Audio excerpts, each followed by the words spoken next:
अस्सलाम वालेकुम everyone, this is me Akbar. Hope आप सब लोग ठीक होंगे और मेरी वीडियोस आपको पसंद आ रही होंगी। आज ही हम लोग कर रहे हैं लेसन नंबर 31 एजुकेशन 301 का। ये वीडियोस आपके फाइनल टाइम रिलेटेड काफ़ी इंपॉर्टेंट हैं, सो स्किप किए बगैर देखिएगा। तो चलिए जी अपनी वीडियो को स्टार्ट करते हैं। Guided inductive inquiry lesson number 31 में है। ये जो लेसन है आपका 31, ये आपका पेपर पॉइंट ऑफ व्यू से काफ़ी ज़्यादा इंपॉर्टेंट था, सो इसकी एक सेपरेट मुझे वीडियो बनानी पड़ी थी। तो चलिए जी अपनी वीडियो स्टार्ट करते हैं। Focus on big idea to design instruction. अब आपसे क्वेश्चन ये था कि अगर आप टीचर हैं तो अकॉर्डिंग टू यू कि कैसे आप टीच कर सकती हैं बच्चों को, या किस तरह कौन सी ऐसी चीज़ें हैं जिन्हें अपनाकर आप बेहतरीन बच्चों को पढ़ा सकती हैं। तो focus on a big idea to design instruction. पहले हम देख लेते हैं 3-4 पॉइंट्स, क्योंकि ये आपके पेपर में काफ़ी ज़्यादा आए हुए हैं। जनरेट कोर कॉन्सेप्ट, उसके बाद आप लिखेंगे use core and generative concept to ensure student understanding. Basically हम लोग आप लोगों से जो क्वेश्चन पूछा जाता है ना, आपसे कहा जाता है कि आप डिस्कस करें as what should we do as a teacher. तो डिस्कस तो सिंपल, अगर डिस्कस आता है तो आप लिखेंगे a teacher should try to do the following in a class. Focus on big ideas to design instruction. Simple अगर नाम लिख देते हैं, वेल एंड गुड। थोड़ी सी इनके साथ ब्रीफिंग दे देते हैं, बता देते हैं कि एक दो लाइंस के okay focus on big ideas to design instruction में बेसिकली आएगा क्या। इसमें था कि हमें इस बात से परेशान नहीं होना चाहिए कि अगर बहुत बड़ा टॉपिक आपके सामने आ गया उसे हम कैसे करेंगे। हमें उस सारे कॉन्सेप्ट को क्लियर करके एक बेहतरीन बनानी चाहिए हेडिंग, एक डिज़ाइन करना चाहिए किसी भी एक अच्छे आइडिया को, फिर हमें उसे फोकस करना चाहिए। हमें पता होना चाहिए कि लेसन का कंटेंट है क्या, उसे पढ़ाना किस तरह है, बच्चे को किस तरह समझाना है, ये सारी टीचर्स को पता होनी चाहिए बातें। उसके बाद है जी जनरेट कोर कॉन्सेप्ट। तो concept should be generated in the class which gave birth to certain और अदर कॉन्सेप्ट। तो जो टीचर्स होती हैं ना, उनका काम होता है कि वो कॉन्सेप्ट को जनरेट करें क्लास के अंदर और उन्हें क्लियर करें बच्चों के अकॉर्डिंग, ताकि हर कॉन्सेप्ट जब क्लियर होगा तो बच्चा इजीली आगे बढ़ेगा, अपना काम जल्दी जल्दी करेगा और टीचर भी आसानी से कवर कर सकती है कॉन्सेप्ट्स को, सॉरी लेसन्स को। यहाँ पे एक इम्पॉर्टेंट बात थी कि teacher are not suppose to teach dead concepts. Teachers जो होती हैं उनके लिए ज़रूरी है तो वो सिंपल यही बताएं कि जी ये जो बुक में है वही कॉन्सेप्ट बताना शुरू कर दें। Rather teaches the concept by which student can explore other concept of future studies। और मतलब कहा यहाँ ये गया था कि टीचर का सिंपल ये काम नहीं होता कि वो बता दे कि जो कुछ कॉन्सेप्ट बुक में है मेन आइडिया और ख़त्म। इतना बेहतरीन बच्चे को समझाए कि उसके फ्यूचर लाइफ में भी वो चीज़ समझ आ सके। तो कोर कॉन्सेप्ट में ये चीज़ आ जाती है। इसके बाद है जी कोर कॉन्सेप्ट और जनरेटिव कॉन्सेप्ट को इतना ज़्यादा आसान कर दे कि बच्चा आराम से सीख सके। Essential question which are definitely different from unit question. बच्चों के लिए टीचर बच्चे को इतना फ्री हैंड करे कि बच्चा यूनिट क्वेश्चन यानी कि अपने टॉपिक रिलेटेड जो क्वेश्चंस होते हैं उनके अलावा भी और भी क्वेश्चन टीचर से पूछ सकता हो उसी टॉपिक के रिलेटेड। अब वो क्वेश्चन जो होते हैं वो कभी कभी ऐसे भी होता है बच्चे के दिमाग में कोई ऐसी बात रुक जाती है जो कि उस सब्जेक्ट में नहीं होती, उस पूरे लेसन में कहीं नहीं होगी, बट उससे वो कंफ्यूज हो गया ना एक बात पे। अब टीचर उसे इतना ज़्यादा अलाउ करे कि वो बच्चा पूछे कि हाँ जी ये बात है और ऐसे क्यों है। तो ये इसमें आ जाता है जी। उसके बाद है plan age appreciate task for different level, use different model of integration to develop deeper understanding and care of and cater for student interest. Apply inquiry teaching to develop higher level thinking. Higher level thinking को किस तरह develop किया जा सकता है? Apply inquiry. अब inquiry है क्या, कि हम शुरू से देख रहे हैं व्हाट इज़ इंक्वायरी। इंक्वायरी में ये होना चाहिए, ये सारी बातें हम कंप्लीट कर चुके हैं 30th लेक्चर तक। उसके ये काम है, उसके ये पार्ट्स हैं, वो सारी चीज़ें। अब इंक्वायरी है क्या? देखिए हमने जब शुरू में बात की थी ना कि किसी भी फैक्ट को समझना या याद रखना इंक्वायरी नहीं होता। Inquiry is something about investigating things. अब जो इम्पोर्टेंट होता है ना टीचर स्टूडेंट के दरमियान जो क्वेश्चंस रह जाते हैं वो थ्रू इंक्वायरी ही ठीक किए जा सकते हैं। क्यों? देखें, जब भी हम मेमोराइज कराते हैं बच्चों को एक फैक्ट, कोई इन्फॉर्मेशन जो कि इम्पोर्टेंट नहीं होती इस दुनिया के अकॉर्डिंग, फैक्ट्स और इन्फॉर्मेशन ऐसे होते हैं कि अब अगर हम एग्जांपल देते हैं कि देखिए मेमोराइज कराना किसी चीज़ को वो इंक्वायरी है। अब टीचर टेस्ट ले रही है, दैट इज़ इंक्वायरी। ये इंक्वायरी नहीं होती, क्योंकि देखिए जब हम उनके दिमाग में एक बात क्लियर करते हैं, हम बताते हैं ये फैक्ट्स हैं, ये इन्फॉर्मेशन है, तो ये वो बातें हैं जो बच्चा याद तो रखता है, बट ये ऐसी चीज़ें होती हैं जो कि दुनिया में चेंज होती रहती हैं, फैक्ट्स चेंज हो जाते हैं, इन्फॉर्मेशन भी बदल जाती है, हर एक के पास नई इन्फॉर्मेशन होती है। अब यहाँ पर काम ये है कि टीचर बच्चे को बताए कि ये जो डेटा जिसे वो समझ रहा है ना वो किस चीज़ के अकॉर्डिंग है, यानी इसके अंदर एक डेवलप करे सेंस कि वो समझे कि मास ऑफ डेटा है क्या चीज़।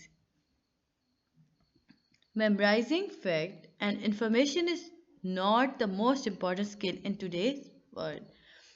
Facts change and information is readily available. What needed is an understanding of how to get and make sense of the mass of the data.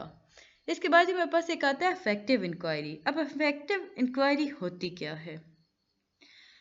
अगर हम बात करते हैं किसी चीज़ के सवालों की, मतलब क्वेश्चंस की ना, तो हम कहेंगे कि अफेक्टिव इंक्वायरी इज़ नॉट या is more than just asking question. ये कम्प्लेक्स प्रोसेस है, इसके अंदर इंसान जो होते हैं वो अटेम्प्ट करते हैं हर उस इंफॉर्मेशन को जो कि उनके दिमाग में सेव होती है, फिर उसे कन्वर्ट करते हैं और देखते हैं कि जो इंफॉर्मेशन उनके दिमाग में सेव थी आया वो यूज़फुल है या नहीं उस प्रॉब्लम के अकॉर्डिंग, यानी उस डेटा के अकॉर्डिंग। तो हम प्रॉपर इसकी डेफिनेशन देखते हैं तो हम कहेंगे कि effective inquiry is more than just asking question. A complex process is involved an individual attempt to convert information and data into useful knowledge. ये एक ऐसा कम्प्लेक्स प्रोसेस इसमें हो जाता है, यानी कि जब भी एक इंसान किसी भी इंफॉर्मेशन को अपने दिमाग में स्टोर करता है, जब उसके सामने एक प्रॉब्लम अक्कर हो गई, अब उस रीयूज़ कर रहा है ना उस इंफॉर्मेशन को, देख रहा है कि आया जो इंफॉर्मेशन उसके दिमाग में मौजूद थी वो उस प्रॉब्लम के अकॉर्डिंग है या उसके सोल्यूशन पे फिट बैठ रही है या नहीं। तो इस पूरे प्रोसेस को उन्होंने कहा कि काफ़ी कम्प्लेक्स प्रोसेस होता है और ये इफेक्टिव इंक्वायरी में आता है। अब देखते हैं जी एप्लीकेशंस क्या हैं। ये क्वेश्चन ऐसा होता है जो आपको दिया जाता है हर प्रॉब्लम, मतलब हर पेपर में आ जाता है, हर ना करे तो मोस्टली अगर मैं बात करूँ 10% ऑफ पेपर्स की तो 3 to 4% पेपर में आता ही आता है ये क्वेश्चन। ये एप्लीकेशन बताएं इंक्वायरी लर्निंग की। अब वो कौन कौन से फैक्टर्स हैं जिनकी वजह से हम इंक्वायरी को एक कह सकते हैं कि काफ़ी यूज़फुल एप्लीकेशन है। अब हम प्रॉपर देखते हैं जी useful application of inquiry learning involve several factors. अब वो कौन कौन से फैक्टर्स हैं जी? A context for question, framework for question. पहले तो हमें पता होना चाहिए कि हम किस चीज़ के बारे में सवाल कर रहे हैं। किसी चीज़ का होना बहुत ज़रूरी होता है इंक्वायरी के क्वेश्चंस के लिए, यानी कि हर चीज़ के क्वेश्चन के लिए। कोई चीज़ अगर वजूद नहीं रखती या यूँ कह ले कि वो हमारे सामने नहीं है, हम उस चीज़ के बारे में जानते हैं तो हम उसके बारे में क्वेश्चन भी नहीं करेंगे। सो हमें पता होना चाहिए कि क्वेश्चन के कॉन्टेक्स्ट क्या हैं, फिर हमें फ्रेमवर्क पता होना चाहिए उन क्वेश्चंस का, फोकस किस चीज़ पे हम कर रहे हैं ताकि हमें पता चले कि जिस चीज़ पे हम फोकस कर रहे हैं वहाँ से अराइज हो रहा है क्वेश्चन या नहीं। डिफरेंट लेवल ऑफ क्वेश्चन भी आपको पता होने चाहिए। Well design inquiry learning produce knowledge formation that can be widely applied. हम लोग शुरू में देख चुके हैं जी इंक्वायरी में क्या क्या 3 चीज़ें आती हैं: प्रॉब्लम, प्रोसीजर एंड सॉल्यूशन। अगर हम बात करते हैं एस्पेक्ट्स ऑफ इंक्वायरी तो हम कहेंगे कि we often jump all aspects of inquiry together. अब वो कौन कौन से एस्पेक्ट्स हैं जी जिनमें हम कह सकते हैं कि ये इंक्वायरी के अंडर आते हैं, या स्पेसिफिक स्किल्स हैं, रिसोर्सेज हैं, टूल्स हैं। ये तीनों ऐसी चीज़ें हैं ना जो मिल के हमारे सामने एक इंक्वायरी को जनरेट करती हैं। अब देखते हैं जी, एस्पेक्ट्स ऑफ इंक्वायरी में आता है इंक्वायरी कुल बी ऑफ, किस किस चीज़ के बारे में होनी चाहिए, इंक्वायरी के कौन कौन से फॉर्म्स हैं। Information, critical inquiry, scientific inquiry, graphic inquiry, historical, personal, media और social या डेमोक्रेटिक। ये सारी ऐसी फॉर्म्स हैं ना इंक्वायरी के, आपसे कुछ भी कहा जा सकता है कि 5 बता दें, 2 बता दें, तो आपको पता होना चाहिए किस चीज़ की इंफॉर्मेशन के बारे में बात की जा सकती है, किस इंफॉर्मेशन पर इंक्वायरी हो सकती है।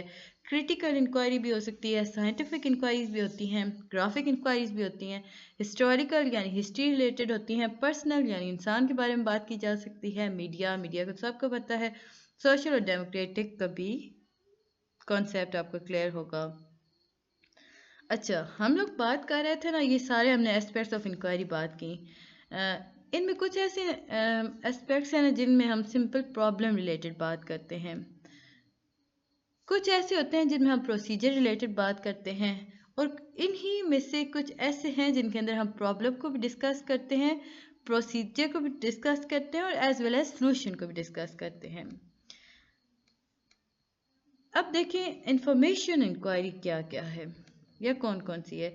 इसमें कुछ हमारे पास है जी प्रॉब्लम रिलेटेड। अगर फ़र्ज़ कर रहे हैं ना, अगर हम पहले 2 या 3 को कहते हैं ये प्रॉब्लम रिलेटेड है, अगले 3 को हम कहते हैं ये जी प्रोसीजर रिलेटेड है, लास्ट 2 को हम कहते हैं इसमें प्रोसीजर भी है। पहले तो इसमें प्रॉब्लम आ गया, फिर प्रोसीजर आ गया और अब इसका सलूशन भी ढूंढना है। तो ये तीनों चीज़ें इंक्वायरी में काफ़ी काउंट करती हैं। Information inquiry. What is information inquiry? Information inquiry involves the process of searching for information and applying information to answer questions we raise personally and questions that are addressed to us. Techniques for gaining meaningful information may involve reading, listening, viewing, observing, interviewing, or serving, testing, and more. Information inquiry is very widely used in our school settings in which we ask the student to get together information. अच्छा, information inquiry में क्या क्या होता है, इसमें देखें किसी भी इंफॉर्मेशन को सर्च करना, फिर वो जो इंफॉर्मेशन सर्च की गई थी उस इंफॉर्मेशन से आंसर क्वेश्चंस को जनरेट करना। अगर हम पर्सनली बात करते हैं तो हम कहेंगे कि हम जो क्वेश्चंस करते हैं दूसरे से, तो हम एड्रेस कर रहे होते हैं, हम बता रहे होते हैं, हम सर्च कर रहे होते हैं ना इंफॉर्मेशन कि इस प्रॉब्लम या इस बात के पीछे क्या छुपी हुई इंफॉर्मेशन थी, तो वो इंफॉर्मेशन इंक्वायरी आती है उसमें। अब जो 5 interactive component of information inquiry हैं जी, कौन कौन से 5 हैं। क्वेश्चनिंग, याद रखें जब भी हम इंक्वायरी की बात करें क्वेश्चनिंग को तो हम लाएंगे ही लाएंगे। एक्सप्लोरिंग, पहले सवाल किया, फिर उसे एक्सप्लोर किया, फिर एसिमुलेट किया, फिर इन्फ्रेंस किया, फिर रिफ्लेक्शन दिया। तो ये 4-5 चीज़ें होती हैं जी, काफ़ी आ जाती हैं। इसमें जो मोस्ट इम्पॉर्टेंट कंपोनेंट होता है ना इंफॉर्मेशन इंक्वायरी में, वो एसिमुलेशन होता है। याद रखें जो मोस्ट इम्पॉर्टेंट कंपोनेंट होता है इंफॉर्मेशन इंक्वायरी में, वो होता है जी एसिमुलेशन। क्यों? क्योंकि इसमें हम एसिमुलेशन में ना हम अपने बिलीफ सिस्टम को पूरे पूरे को चेंज कर देते हैं, यानी किसी के भी बिलीफ सिस्टम को चेंज कर देने को हम एसिमुलेशन कहते हैं। तो ये काफ़ी ज़्यादा इंफॉर्मेशन इंक्वायरी में इंपॉर्टेंट चीज़ होती है। इसके बाद ही हम देखते हैं ग्राफिक और विजुअल इंफॉर्मेशन। अब एसिमुलेशन जो इंक्वायरी के अंदर होगी उससे हम डिटेल में देखेंगे। कि देखिए हमारे पास पूरा आया हुआ है। अब जब ग्राफिक और विजुअल इंक्वायरी की हम बात करते हैं तो इसमें हम हिस्टोरिकल ड्राइंग को देखते हैं, पेंटिंग को देखते हैं, फिर उन्हें देखकर उन्हें समझकर हम क्वेश्चंस जनरेट करते हैं। अब फॉर एग्जांपल किसी बच्चे को, या यूँ कह लें कि एज ए टीचर आप स्टूडेंट्स को देती हैं एक पिक्चर और आप कहती हैं कि आप इसे देखें और इन्फॉर्मेशन स्टोर करें अपने दिमाग के अंदर या लिख लें। जब टीचर उनसे क्वेश्चन पूछेंगी तो उन्हें जवाब देना चाहिए, वो बच्चे जवाब देंगे। तो ये वो एक ग्राफिक विजुअल इंक्वायरी हो जाती है। For example, was this a real person और a myth, when did the event take place, etcetera. Assimilation inquiry क्या होता है?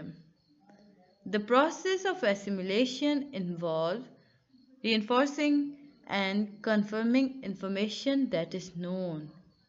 altering thinking based on a new information or rejecting information that does not match the student belief system.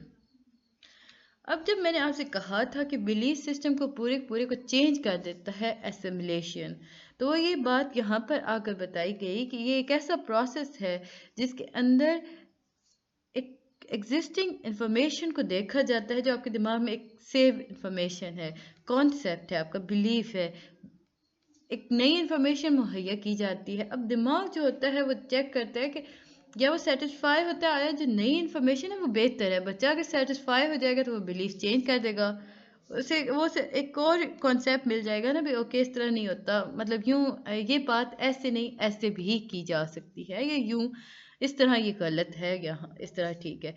अगर दिमाग उस information को reject कर दे, यानी वो मुतमईन ही ना हो, बच्चे को आप समझा रहे हैं, उसे क्लियर नहीं हो रहा कॉन्सेप्ट, तो जो चीज़ उसे क्लियर नहीं हो रही तो वो कन्फ्यूजन क्रिएट कर रही है।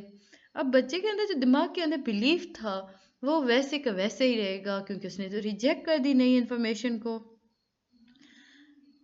लेकिन जैसे उसने ओके किया उस न्यू इन्फॉर्मेशन को, तो इसका मतलब ये हुआ कि उसने कंसिडर किया ना एक नए ऑप्शन को, एक नए पॉइंट ऑफ व्यू को। उसने कहा कि उसने दरवाजे खोल दिए, कहा कि आओ जो चीज़ नहीं है वो उसे सीखना चाहता है।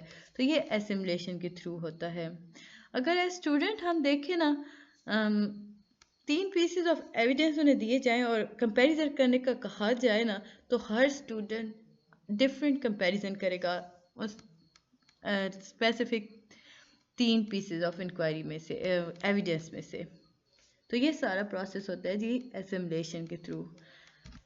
इंडक्टिव इंक्वायरी, इंडक्टिव इंक्वायरी जो होती है वो 2 टाइप की होती है जी, गाइडेड इंडक्टिव इंक्वायरी और unguided inductive inquiry. Guided inductive inquiry क्या है? डिफरेंस याद रखिएगा। जब स्टूडेंट इन्वेस्टिगेट करता है ना, teacher presented question using student design selected procedure, तो ये होता है जी गाइडेड इंडक्टिव इंक्वायरी। टीचर ने एक चीज़ प्रेजेंट की, उसने उसमें से क्वेश्चंस बनाए। अब टीचर ने जो चीज़ बनाई थी, बच्चों को उसने कहा कि आप सिलेक्ट करें इसमें से कि आपको क्या लगता है कि आया इस चीज़ में कौन कौन से सवाल बनाए जा सकते हैं। अब टीचर ने वो सारी इंफॉर्मेशन गैदर की, यानी कि इकट्ठी की। उसके बाद उसने बच्चों से पूछा वो क्वेश्चन रिलेटेड, तो इसका मतलब ये हुआ कि ये गाइडेड इंडक्टिव इंक्वायरी है, यानी कि बेसिक इसमें हम बात कर रहे हैं टीचर प्रेजेंटेड क्वेश्चंस, ये गाइडेड में होते हैं। और अनगाइडेड में होता है जी student investigate topic related questions. यहाँ टीचर प्रेजेंटेड थे ना, टीचर ने जो क्वेश्चंस दे दिए, बच्चों ने उन्हें देखा, उन्हें उनमें से खुद जनरेट किए, फिर इंफॉर्मेशन गैदर की गई, और उसके बाद टीचर ने एक नया क्वेश्चन पेपर उन्हें पकड़ाया, तो बच्चों को इंफॉर्मेशन पता थी ना, सो वो गाइडेड में आ गई। अब जो चीज़ नहीं पता, अब टॉपिक एक बता दिया गया, अब टीचर स्टूडेंट्स जो होते हैं उसमें देखते हैं सिलेक्टेड प्रोसीजर के थ्रू कि किस तरह वो इस चीज़ को ले रहे हैं, उस डिज़ाइन को ले रहे हैं, उस पिक्चर को ले रहे हैं जो चीज़ उनके पास है। फिर जब वो उस पर एक्टिविटी करते हैं तो फिर वो एवलेट करते हैं ना लेवल ऑफ इंक्वायरी, फिर वो देखते हैं, उनके टेबल क्रिएट करेंगे, सारी क्वेश्चंस इकट्ठे करके फिर वो एक बताएंगे टीचर को कि इस टॉपिक रिलेटेड ये क्वेश्चंस बन रहे थे। तो ये अनगाइडेड इंडक्टिव इंक्वायरी होता है। तो याद रखें, जो टॉपिक रिलेटेड क्वेश्चंस में बात की जाती है ना अनगाइडेड होगी, और जो टीचर प्रेजेंटेड क्वेश्चंस होते हैं वो गाइडेड होते हैं। होप सो आपको समझ आया होगा। आगे बढ़ने से पहले काइंडली मेरे चैनल को सब्सक्राइब जरूर कर दीजिएगा, वीडियो को एंड तक देखिएगा, अगर पसंद आती है तो कमेंट भी कीजिएगा और अपने दोस्तों के साथ भी शेयर कीजिएगा ताकि वो भी इससे फ़ायदा उठा सके, और उन्हें भी कहिएगा कि मेरे चैनल को सब्सक्राइब कर दें। इंक्वायरी प्रोसेस की बात करें, हम जब इंक्वायरी की बात करें तो इंक्वायरी प्रोसेस में कुछ मज़ीद चीज़ें आती हैं। वो क्या क्या हैं? ये 2 मार्क्स का आपके क्वेश्चन है, और ये जो पैराग्राफ है ना, ये बहुत इंपॉर्टेंट है। आप समझ लें एक दफ़ा, फिर आप आसानी से कर लेंगे। सबसे पहले ऑब्जर्विंग, देखें आइडेंटिफाई करना ऑब्जेक्ट को बहुत ज़रूरी होता है किसी भी काम के लिए। कोई बेसिक हमें पता होगा कि किस चीज़ पे हम काम तो उस चीज़ का होना बहुत ज़रूरी है। आइडेंटिफाई किया ऑब्जेक्ट को, उसकी प्रॉपर्टीज़ देखी, अपने change in a various system यानी मुख्तलिफ सिस्टम को चेंज किया गया, मेकिंग कंट्रोल ऑब्जर्वेशन। हम लोग लेक्चर नंबर 30 में देख चुके हैं कंट्रोल ऑब्जर्वेशन क्या क्या होती है। तो एक कंट्रोल ऑब्जर्वेशन बनाई, जनरेट की गई, और सारे ऑब्जर्वेशन को एक सीरीज में अरेंज कर देना ऑब्जर्विंग के अंदर आता है। यानी कि जो चीज़ आप आइडेंटिफाई करते हैं, फिर उससे आप उसकी प्रॉपर्टीज़ देखेंगे, फिर अपने जब उसकी प्रॉपर्टीज़ देखेंगे तो चेंजेस लाएंगे उसके सिस्टम के अंदर, उससे कंट्रोल ऑब्जर्वेशन बना देंगे, फिर उसे एक सीरीज ऑफ ऑब्जर्वेशन में ऑर्डर कर देंगे, यानी एक प्रॉपर नंबरिंग दे देंगे। इसके बाद ये क्लासिफाइंग आ जाता है। देखिए, जब हम ऑब्जर्व कर चुके हैं किसी चीज़ को, उसे ऑर्डर दे चुके हैं सीरीज ऑफ ऑब्जर्वेशन को, तो उसके बाद हम उसे करेंगे जी सेपरेट करेंगे एक सिंपल और कम्प्लेक्स क्लासिफिकेशन के अंदर, डिफरेंट कर देंगे, उसे अलग करेंगे। पहले या तो हम उसकी सिंपल बनाएंगे क्लासिफिकेशन या कम्प्लेक्स बना देंगे, मे भी दोनों भी हो सकते हैं। ये इस ऑब्जेक्ट की प्रॉपर्टीज बहुत सिंपल है, ईजी हैं, और ये बहुत कम्प्लेक्स हैं। अब जब हम सिंपल क्लासिफिकेशन की बात करें तो वो टेबल रिलेटेड होता है, यानी टेबलेटिंग होता है, और अगर हम कम्प्लेक्स क्लासिफिकेशन की बात करें तो वो कोडिंग ऑब्जर्वेशन होती है। याद रखिए, जब हम टेबल क्रिएट करते हैं तो वो सिंपल क्लासिफिकेशन में होता है, जब हम कोड की तरफ बढ़ते हैं तो वो कम्प्लेक्स क्लासिफिकेशन की तरफ चलते हैं। इसके बाद है जी इन्फरिंग। किसी भी ऑब्जर्वेशन का कंक्लूजन को ड्रा करना इन्फरिंग कहलाता है। देखें, जब हम कोई कंक्लूजन ड्रा कर रहे हैं, यानी कि हम नतीजा बना रहे हैं उस ऑब्जर्वेशन को देखकर, उसे टेस्ट कर रहे हैं, तो वो सारा प्रोसेस इन्फरिंग कहलाता है। जब हम ये सारा काम कर चुके होते हैं तो फिर हम नंबर्स देते हैं, आइडेंटिफाई करते हैं सेट्स को, उसके मेंबर्स को, और फिर जो अगर मैं बात करती हूँ मैथमेटिकल प्रोसेस की, तो वहाँ पर सेट्स को देखा जाता है, यूनियन, इंटरसेक्शन, ये वाले सेट्स होते हैं। तो हम देखेंगे नंबर्स को, उन्हें देंगे नंबर्स, यूनियन लिखेंगे, यूनियन के नीचे सारे यूनियन वाले आंसर्स लिख देंगे, इंटरसेक्शन लिखेंगे और इंटरसेक्शन वाले सारे क्वेश्चंस लिख देंगे। तो ये सारा प्रोसेस आता है जी यूजिंग नंबर के अंदर। अब फिफ्थ पे आ गया जी मेजरिंग। आइडेंटिफाई करना, ऑर्डर करना लेंथ को और एरिया को, या वॉल्यूम भी हो सकता है, वेट भी हो सकता है, टेम्परेचर भी हो सकता है, और स्पीड को भी, स्पीड भी हो सकता है। ये सारे प्रोसेस जो कि मेजर किए जा सकते हैं, वो सारी चीज़ों को अलग किया जाता है, यानी उन्हें आइडेंटिफाई किया जाता है, फिर उन्हें ऑर्डर दिया जाता है, उनकी लेंथ देखी जाती है, उसके एरियाज देखे जाते हैं, उसके वॉल्यूम्स देखे जाते हैं। इफ़ अक्कर तो फिर हम वॉल्यूम देखते हैं, वेट्स होते हैं किसी चीज़ में, किसी चीज़ का टेम्परेचर, अब गैस का हम टेम्परेचर ले लेंगे, हैवी चीज़ का वेट ले लेंगे, स्पीड ले लेते हैं, ये सारी प्रोसेस आता है। और सिक्स पे हम देखते हैं जी यूजिंग स्पेस टाइम रिलेशनशिप। हम आइडेंटिफाई कर रहे हैं ना मूवमेंट को और डायरेक्शन को, तो हम देखते हैं कि उनके अंदर क्या रिलेशनशिप प्रोड्यूस हुआ। अगर हम देख रहे हैं किसी ऐसी चीज़ को, उसने अपनी पोजीशन चेंज की, तो हमारे पास स्पेस टाइम रिलेशनशिप स्टार्ट हो गया। अब फॉर एग्जांपल आपने एक बॉल को ऊपर हवा में थ्रो किया, तो उसने अपनी पोजीशन चेंज की ना, ज़मीन से हवा की तरफ जाते हुए उसने एक रिलेशनशिप प्रोड्यूस किया, तो वो स्पेस टाइम रिलेशनशिप के अंदर आ जाता है। इसके बाद है जी कम्युनिकेटिंग। जब हम कंस्ट्रक्ट कर लेते हैं ना ग्राफ को और डायग्राम को, उसके बाद हम बताते हैं जी सब कुछ, जो हमारे सामने बैठे होते हैं रिपोर्ट देते हैं। अब अगर एज अ स्टूडेंट लें तो वो टीचर को रिपोर्ट देगा, वो कहेगा। अब ये जो होती है ना कम्युनिकेटिंग, ये ओरल भी होती है और रिटन भी होती है। याद रखें, ये दो तरीके से होती है। ये रिपोर्ट जो होती है ना, ये ओरल भी होती है और रिटन रिपोर्ट भी होती है। अब जब बच्चा बना चुका होता है ना ग्राफ या डायग्राम, तो टीचर को बताता है कि इसमें सिंपल क्या था। शुरुआत वो हमेशा सिंपल से करेगा और फिर वो कम्प्लेक्स फिनोमेना की तरफ बढ़ेगा। इसे हम कम्युनिकेटिंग कहते हैं। उसके बाद है जी प्रिडिक्टिंग। इसमें इंटरपोलेटिंग और एक्सट्रापोलेटिंग डेटा की फॉर्म यूज़ की जाती हैं, या यूँ कह लें कि डेटा से सेपरेट किया जाता है इंटरपोलेटिंग और एक्सट्रापोलेटिंग। अब ये दोनों जो होते हैं ना, ये एक मेथड है हम आगे चल के इन्हें कंप्लीट इंशाल्लाह ताला देखेंगे, तो वहाँ पे मैं आपको सारा क्लियर कर दूंगी कि इंटरपोलेटिंग और एक्सट्रपोलेटिंग में क्या डिफरेंस है। ये प्रिडिक्टिंग में यूज़ किए जाते हैं, ये टेस्टिंग प्रिडिक्शन के लिए काम किए जाए, ये मेथड्स हैं ना हमारे पास बेसिकली। इसमें हम देखते हैं कि जो प्रिडिक्शन हमें दी गई है आया वो ठीक है या नहीं। फिर ऑपरेशन डेफिनेशन बनाई जाती है। अब ऑपरेशन डेफिनेशन में जब बनाते हैं ना, तो सबसे पहले हम देखते हैं कि जो डेफिनेशन हमारे पास बनी है आया वो ऑपरेशनल है, आया नॉन ऑपरेशनल है। तो जब हम कंस्ट्रक्ट करते हैं ना ऑपरेशन डेफिनेशन को, तो वो एक नई प्रॉब्लम के लिए क्रिएट की जाती है। एग्जिस्टिंग प्रॉब्लम के लिए नॉन ऑपरेशन डेफिनेशंस होती हैं, और जब नया प्रॉब्लम आकर होता है तो वो ऑपरेशनल डेफिनेशंस होती हैं। नंबर 10 पे है जी फॉर्मुलेटिंग हाइपोथेसिस। हाइपोथेसिस जो होते हैं ना, वो बेसिकली जब हम डिस्टिंग्विश करते हैं ना, इन्फ्रेंस से अलग करते हैं ना हर चीज़ को, तो जो चीज़ इन्फ्रेंस से अलग होकर हमारे सामने आती है वो हाइपोथेसिस होती है। यानी कि ऑब्जर्वेशन एक अलग चीज़ थी, प्रिडिक्शन एक अलग चीज़ थी। अगर हम इनके दे देना नंबरिंग, तो सबसे पहले हम इन्फ्रेंस करेंगे, ऑब्जर्वेशन तो आ गई हमारे पास, ऑब्जर्वेशन के बाद हम इन्फ्रेंस करेंगे, फिर प्रिडिक्शन करेंगे, फिर कंस्ट्रक्ट करेंगे। अब किस चीज़ को कंस्ट्रक्ट करेंगे? हम हाइपोथेसिस को कंस्ट्रक्ट करेंगे और फिर उसे टेस्ट भी करेंगे।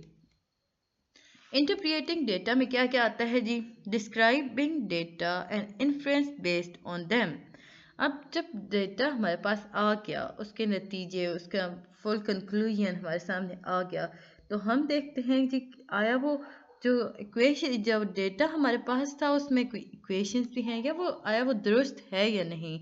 फिर हम उस एक देखते हैं जी उस डेटा के बारे में कि उसके अंदर क्या इक्वेशंस थी, उनका हाइपोथेसिस क्या था। सारा प्रोसेस हम देख लेते हैं, फिर उसके एक्सपेरिमेंटल फाइंडिंग्स चेक करते हैं, उसके बाद हम इंटरप्रिएट करते हैं डेटा को, और ये सारा प्रोसेस इंटरप्रिएटिंग डेटा के अंदर ही होता है। इसके बाद है जी कंट्रोल वेरिएबल। 12 नंबर पर है जी आइडेंटिफाई करना किसी भी वेरिएबल को कि आया वो इंडिपेंडेंट है या डिपेंडेंट है।